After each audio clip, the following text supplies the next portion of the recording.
जय हिंद। 1F का लगाने के लिए देखिए हम लोग को क्या करना पड़ेगा। सबसे पहले यहाँ से हम लोग को पढ़ना पड़ेगा। यहाँ से देखिए शून्य तथा एक परिमेय संख्या के रूप में और इनके प्रगुणों शून्य एक। देखिए शून्य एक परिमेय संख्या के रूप में है।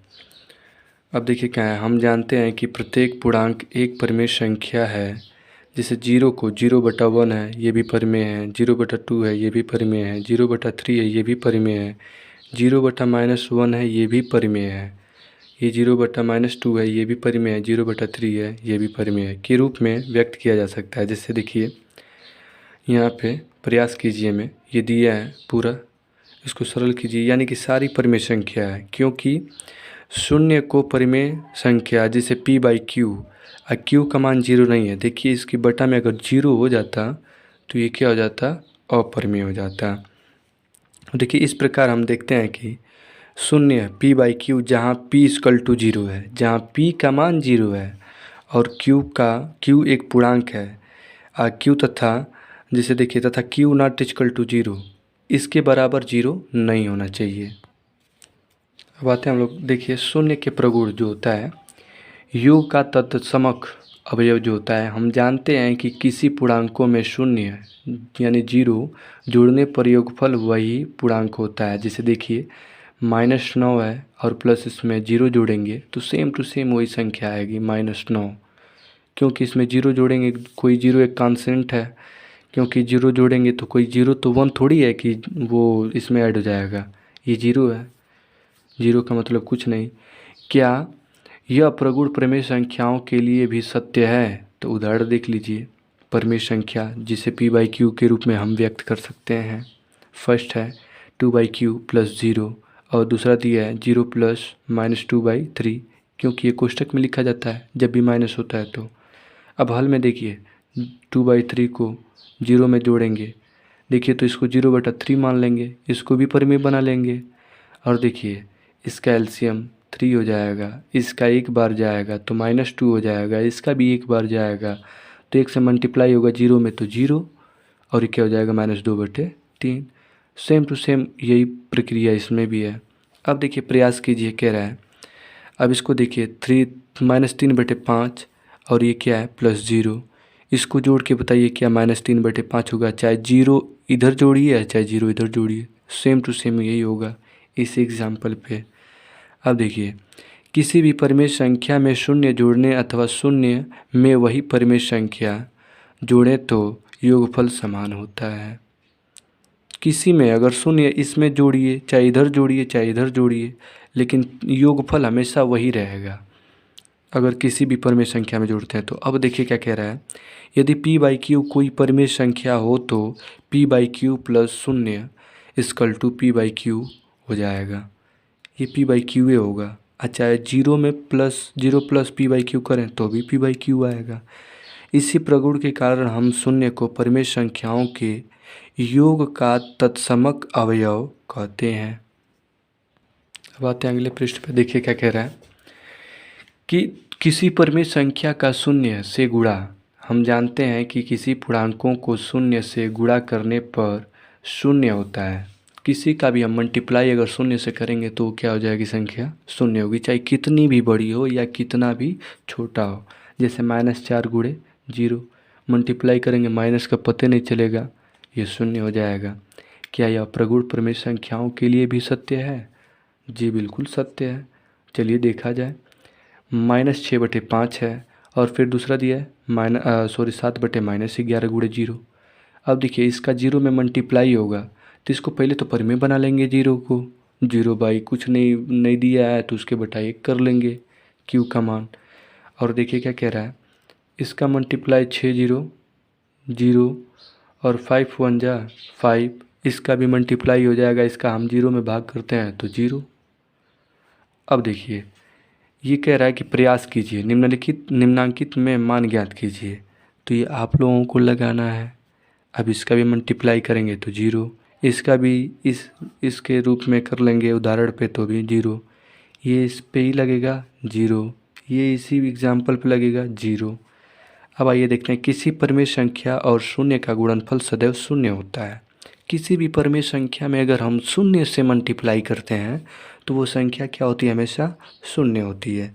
आइए देखते हैं, जैसे कि हम लोग जानते हैं कि जिन्हें हम पी बाई क्यू के रूप में व्यक्त करते हैं उन्हें क्या कहते हैं हम लोग, परिमेय संख्या कहते हैं, रेशनल नंबर कहते हैं।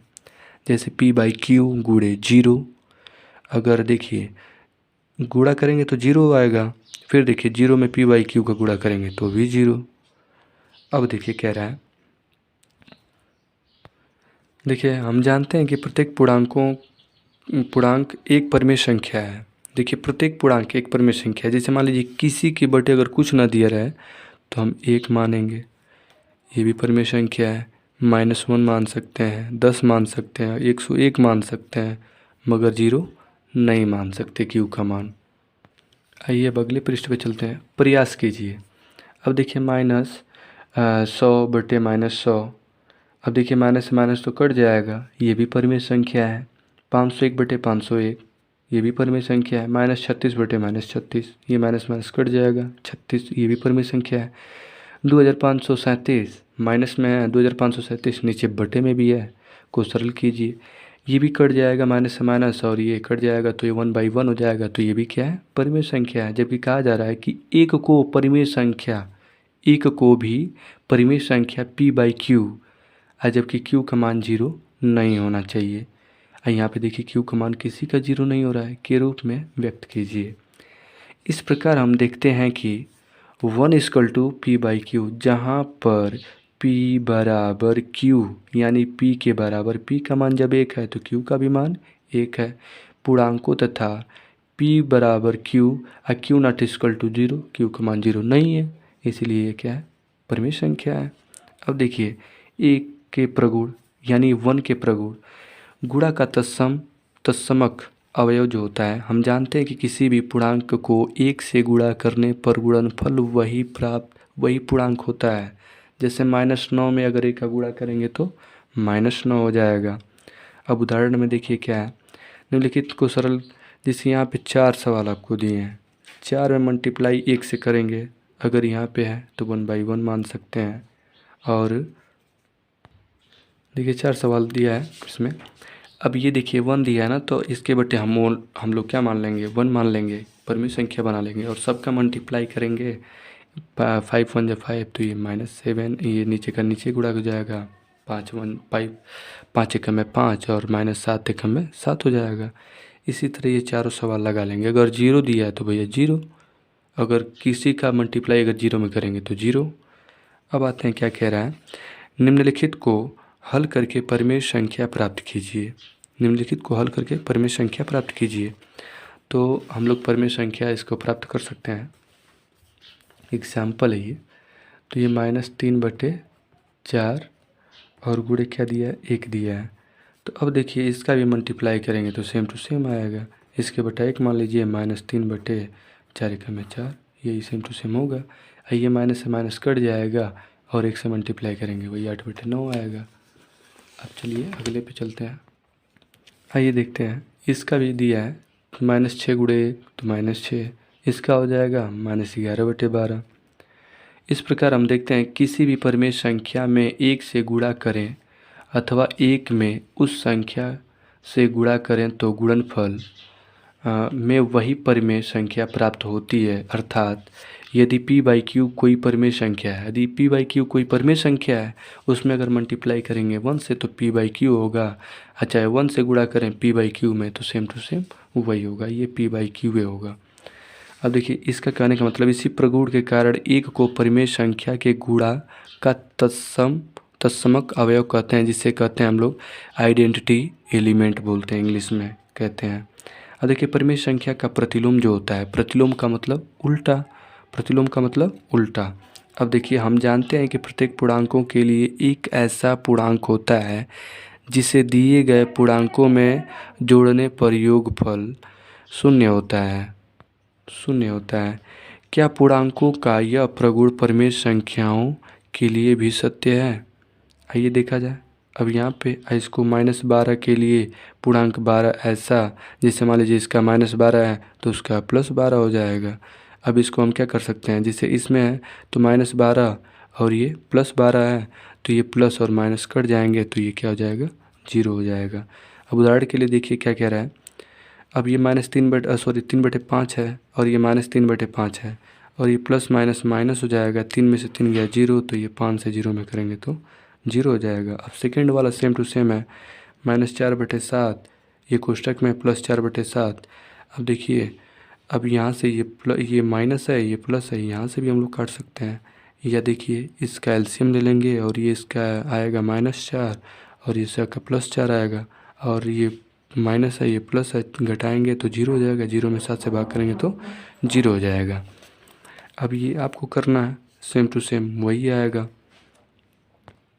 अब आते हैं हम लोग 3/5 का योगात्मक प्रतिलोम। योगात्मक प्रतिलोम जब ये प्लस है तो इसका क्या आ जाएगा, माइनस, क्योंकि 3/5 प्लस -3/5 इसका भी 0। -4/7 का योगात्मक, ये योगात्मक करेंगे तो ये प्लस में आएगा, तो जब प्लस में आएगा तो ये पहले ही से माइनस में है, तो इसको ऐड जब योगफल जब योगात्मक का मतलब जोड़ेंगे, और जब जोड़ेंगे तो क्या हो जाएगा, 0 आएगा। अब देखिए क्या कह रहा है, निम्नलिखित परिमेय संख्याओं के योगात्मक प्रतिलोम। अब इसका हम उल्टा करेंगे तो प्लस में आएगा, इसका करेंगे तो माइनस में आएगा, अर्थात इसका आंसर क्या आएगा, 0। यहाँ पे देखिए इसका ये शॉर्टकट दे दिया है, फार्मूला दे दिया है। एक्स किसी भी संख्या को, जैसे मान लीजिए p/q इक्वल टू यक्स और p/q को माइनस यक्स। अब इसका फार्मूला हो जाएगा यक्स प्लस कोष्टक में माइनस यक्स इक्वल टू क्या हो जाएगा, 0। यानी इसको हल कर सकते हैं, प्लस माइनस माइनस ये कट जाएगा, कट के आ जाएगा 0। अब आते हैं इस पर फिर से, तो देखिए यदि p/q को परिमेय संख्या है, कोई परिमेय संख्या है तो p/q का योगात्मक प्रतिलोम -p/q होगा, तथा -p/q का योगात्मक प्रतिलोम जो होगा फिर -p/q करेगा तो फिर माइनस से बाहर से मल्टीप्लाई कर देंगे तो माइनस माइनस क्या हो जाएगा, प्लस हो जाएगा और उसका हो जाएगा p/q हो जाएगा। अब देखिए परिमेय संख्या के योगात्मक प्रतिलोम यानी कि एडिटिव इन्वर्स को परिमेय संख्या का ऋणात्मक यानी निगेटिव या विपरीत ऑपोजिट भी कहते हैं। अब देखिए सेकंड क्या बोल रहा है, परिमेय संख्या का गुणात्मक प्रतिलोम, यदि दो परिमेय संख्याओं का गुणनफल 1 हो तो उनमें से प्रत्येक दूसरे का गुणात्मक प्रतिलोम कहलाता है। दूसरे का गुणात्मक प्रतिलोम कहलाएगा। देखिए सरल कीजिए मैं, अब इसका इसमें मल्टीप्लाई करेंगे तो उसका गुणात्मक प्रतिलोम कहलाएगा। इसका आंसर आएगा क्या, अगर देख लीजिए -5 है गुण 1/-5 है, तो इसका हम क्या करेंगे, -5 में इसको हम क्या करेंगे, इसका अगर हम इसके बटे 1 मान लेते हैं तो इसके बटे 1 और ये 1/5 दिया ही है, तो 5 एकम में 5 -5 और ये 5 एकम में 5 और ये माइनस से माइनस कट जाएगा तो +1 आ जाएगा। सेम टू सेम ये भी उसी तरह से है दूसरा वाला। अब आते हैं फिर से, निम्नलिखित को सरल कीजिए। जैसे कि हम लोग पीछे पढ़े हैं उसका भी पूरा आंसर क्या आएगा, 1 आएगा। हल करेंगे तो इसको और इसको हल करेंगे तो इसका 1 आएगा। जैसे मान लीजिए ये 9 चौके 36, 9 चौके 36 और ये माइनस से माइनस कट जाएगा और 36 से 36 कट जाएगा तो उसका आएगा कितना आंसर, 1 आएगा। देखिए 3 से 3 कट गया, 2 से 2 कट जाएगा, इसका भी आंसर कितना आएगा, 1 आएगा। देखिए 11 से 11 काट दीजिए, 15 से 15 काट dीजिए तो भी इसका आंसर 1 आएगा। काट भी सकते हैं और मल्टीप्लाई करके भी कर सकते हैं। अब देखिए प्रयास कीजिए, निम्नलिखित परिमेय संख्याओं के गुणात्मक प्रतिलोम बताइए। गुणात्मक प्रतिलोम बताइए। अब देखिए -4/9 है। अब देखिए इसका -4/9 है, गुणात्मक प्रतिलोम बताने के लिए बोल रहा है। तो गुणात्मक प्रतिलोम यही होगा, जैसे -4/9 है तो ये 9 ऊपर चला जाएगा और -4 नीचे आ जाएगा। जैसे कर देंगे ऐसे करके, ये 9 ऊपर और ये -4 नीचे। अब 4 से 4 कट जाएगा, 9 से 9 कट जाएगा, इसका आंसर कितना आएगा, 1 आएगा। यहाँ पे लिखा हुआ है कि परिमेय संख्या यक्स का गुणात्मक प्रतिलोम 1/x x not equal to 0, यानी p/q के कहने का मतलब है ये। तो x गुणे 1/x अगर करेंगे तो इसका भी आंसर क्या आएगा, 1 आएगा, क्योंकि x गुणे x यानी कि x का गुणा 1 में करेंगे तो x/x हो जाएगा, x कटेगा तो 1 हो जाएगा। अब देखिए हम लोग आते हैं क्या कह रहा है, ध्यान दें यहाँ पे लिखा हुआ है, तो ये तो परिमेय संख्या आप लोगों को पता ही है। यदि कोई p बाई क्यू कोई परिमेय संख्या है तो p बाई क्यू का गुणात्मक प्रतिलोम q बाई p है, क्योंकि p बाई क्यू गुणे q by p equal to 1 हो जाएगा। p का मान 0 नहीं होना चाहिए और q का भी मान 0 नहीं होना चाहिए। अब देखिए क्या कह रहा है, ध्यान दें शून्य का गुणात्मक प्रतिलोम नहीं होता है। शून्य का कोई गुणात्मक प्रतिलोम नहीं होता है, क्योंकि कोई परिमेय संख्या यक्स का संभव नहीं है जिसके लिए 0 गुणे एक्स इक्वल टू 1, अर्थात परिमेय संख्या के गुणात्मक प्रतिलोम मल्टीप्लेक्सिटिव इनवर्स को परिमेय संख्या का व्युत्क्रम रिस्ट्रोसिसल भी कहते हैं। परिमेय संख्या x के गुणात्मक प्रतिलोम 1 बाई एक्स यानी x पे -1 भी लिखते हैं, x पे -1 भी लिखते हैं, इनवर्स यानी लिखते हैं। अब x के ऊपर ये 1 लिख देंगे तो 1 बाई एक्स हो जाएगा। जैसे देखिए यहाँ पे दिया है 12/7 का गुणात्मक प्रतिलोम, तो गुणात्मक जब प्रतिलोम करेंगे तो इस पे इन्वर्स लिख देंगे -1, और -1 करेंगे तो ये 7 ऊपर चला जाएगा और 12 नीचे चला आएगा, ये इन्वर्स वाला जो है। अब देखिए तथा -5/8 का गुणात्मक प्रतिलोम, तो यहाँ भी माइनस कर देंगे, तो ये जो माइनस है तो ये माइनस वाला पद नीचे चला आएगा और ये ऊपर चला जाएगा, तो -8 क्या हो जाएगा 5 हो जाएगा। अब इसका देखिए माइनस ऊपर चला जाएगा और ये ये 8/5 होगा, 8/-5 हो जाएगा। और ये देखिए जब इसका प्रतिलोम होगा, जब इसका ये नीचे आया तो इसका भी तो प्रतिलोम होगा, ये भी कहाँ चला जाएगा ऊपर चला जाएगा। अब देखिए क्या कह रहा है, निम्नांकित के गुणांक प्रतिलोम बताइए। अब -4 का प्रतिलोम क्या हो जाएगा +4 हो जाएगा। अब देखिए प्रतिलोम बताने का, अब देखिए 6/7 का प्रतिलोम, अब प्रतिलोम का मतलब इसका उल्टा इनवर्स, तो 7/6 हो जाएगा और ये हो जाएगा +4 हो जाएगा, तो +4 और -4 तो ये इसका हो जाएगा 1, इसका क्या हो जाएगा 7/6 हो जाएगा, इसका क्या हो जाएगा -9/8 हो जाएगा। अब देखिए केवल 1 और -1 ही ऐसी परिमेय संख्या है जो स्वयं ही अपना गुणात्मक प्रतिलोम भी है। अब देखिए 1f का जो सवाल आता है इसको हम अगले वीडियोस में हल करेंगे। जय हिंद। आपको समझ में आया तो चैनल को सब्सक्राइब करें।